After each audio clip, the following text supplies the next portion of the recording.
Hello everyone and welcome to another video of this amazing channel. I'm the Anime Sensei, and before I start talking about the topic of today's video, I want to thank all of you that are subscribed to my channel because we surpassed 50 subscribers. The day this video is being recorded, this channel has 61 subscribers. And that's amazing. It makes me very happy. It gives me more motivation to keep on going, to keep creating more videos. Of course, the likes on a video and the views also motivate me. It's those three things combined, let's say. Now, the next goal for this channel is to reach 100 subscribers, and I believe that you guys can do that. So, like every other YouTuber, I need to tell you to subscribe. So if you're new to this channel or have already watched a couple of my videos but aren't subscribed yet, make sure this is the video that you subscribe to this channel. You can always change your mind later, guys. But if you clicked on this video, is to hear about the 5 worst anime couples, in my opinion, of course. So without further ado, let's start with the list. And the first couple of this list is Miroku and Sango from Inuyasha. For Inuyasha fans, not liking this relationship could be considered a hot topic. Miroku and Sango are both heroes who do a lot of good, but that does not necessarily mean that they are good for each other. Miroku is a character who plays as a pervert for a comedy and for some reason gets involved in a serious romance at the same time. Sango is constantly steaming with jealousy as he flirts with every woman they meet. He also constantly asks the same question: "Will you bear my children?" Well, that is a very forward question to ask a woman as soon as you meet her. We never really see Miroku change except for seeming a little more devoted when he asks Sango to marry him. For an anime that is over 100 episodes, though, rooting for this relationship is hard. The second couple on the list is Light and Misa from Death Note. It should be no mystery why Misa and Light are a terrible couple. They are a perfect example of a toxic relationship. First of all, the love is absolutely one-sided. Light is just using Misa for his own master plans. For him, she is an object. And Misa is obsessed with Light to the point where she does not care for her own well-being and lets him use her. For Misa, Light is like a god. Also, they kill a lot of people together. When they were separate, they were already bad people. Together, they are even worse. When two mass murderers decide to date, it's probably not going to result in a beautiful relationship. There isn't a single moment in all of Death Note where the two of them genuinely connect as a couple. However, people don't watch Death Note for the romance, so yeah. The next couple on the list is Ban and Elaine from Nanatsu no Taizai. Don't get me wrong, this isn't a bad couple. I love their story, and to me it's one of my favorite couples in anime. But looking at them together, it's a bit weird, because Elaine looks so young and Ban is an adult, it's really weird. I know that you can argue that Elaine is more than 1,000 years old and she looks so young because she's a fairy and whatnot, but it's still weird. She looks like a young girl that is in a relationship with an old man, It's weird, visually it's weird, but it's a beautiful story, but it's still weird, They could have given Elaine, a new form like they did with King, that form where he becomes more mature, let's say, more adult-like. But no, she looks always that young, and it's weird how can Ban get hard looking at a child? well, at least I had a woman that looks like a child. So yeah, this couple deserves to be on the list, not because they have a toxic relationship or whatnot, but because it's visually bad.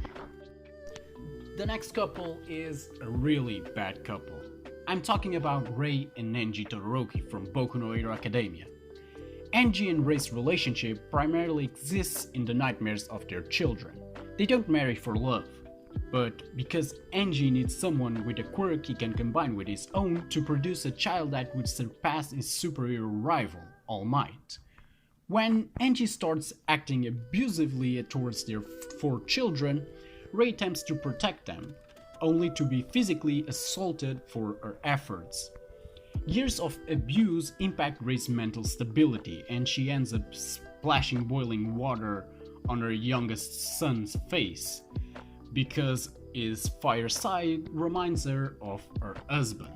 Angie objects to her outbursts, unable to recognize his role in the event.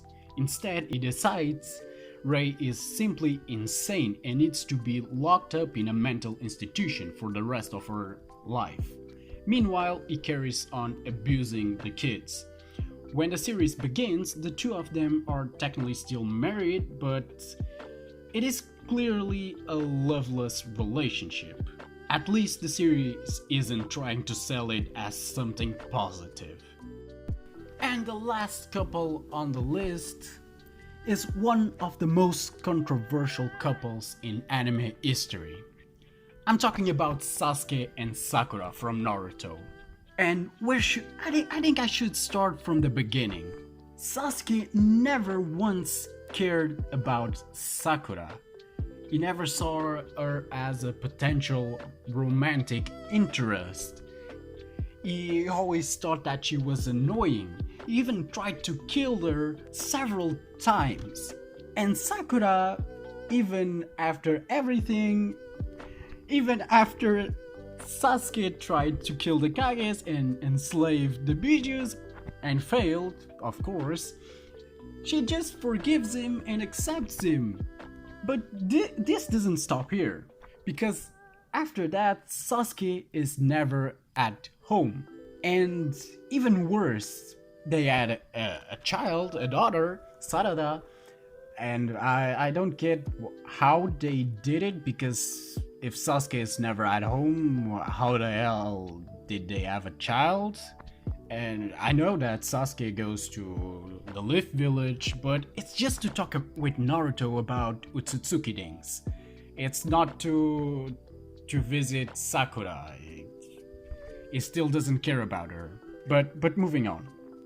Somehow they had a child. I already know how they conceived Sarada. Remember during Naruto's wedding, Sakura received a letter brought by a hawk, Sasuke's hawk.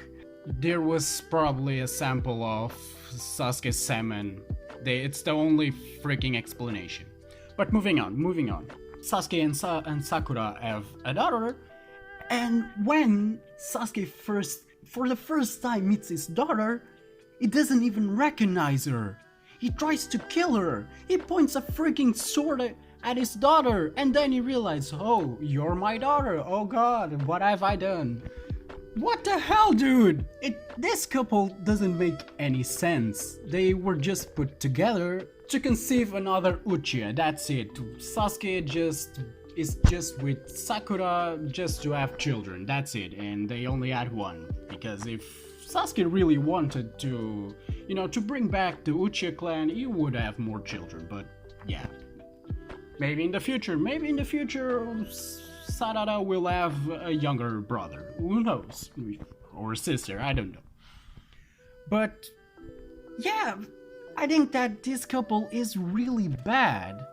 It shouldn't have happened, I know that there are a lot of people that liked it, and I don't mind.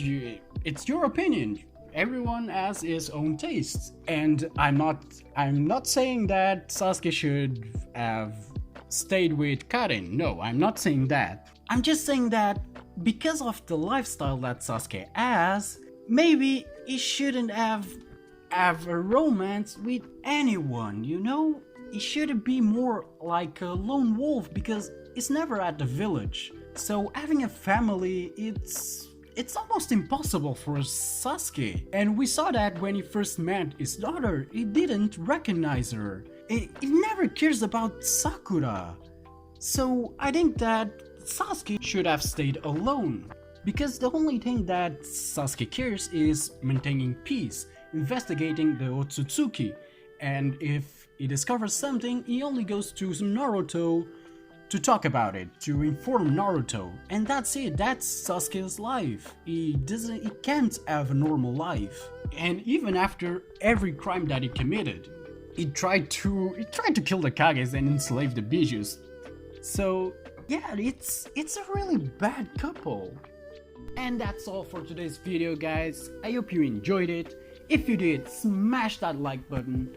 Leave a comment mentioning other bad anime couples that I didn't talk about in this video, because there are a lot of couples out there. Bad couples, good couples, couples that should have happened, for example, Ichigo and Rukia. But moving on. Share this video with a friend so that more people know about my videos and my channel. And the most important thing of them all, guys, is to subscribe. That's right, we are 40 subscribers away to reach the next goal of this channel, and that is 100 subscribers. So I believe in you guys. I know all of you can do it. And I hope to see you guys on the next video. Keep watching anime and goodbye!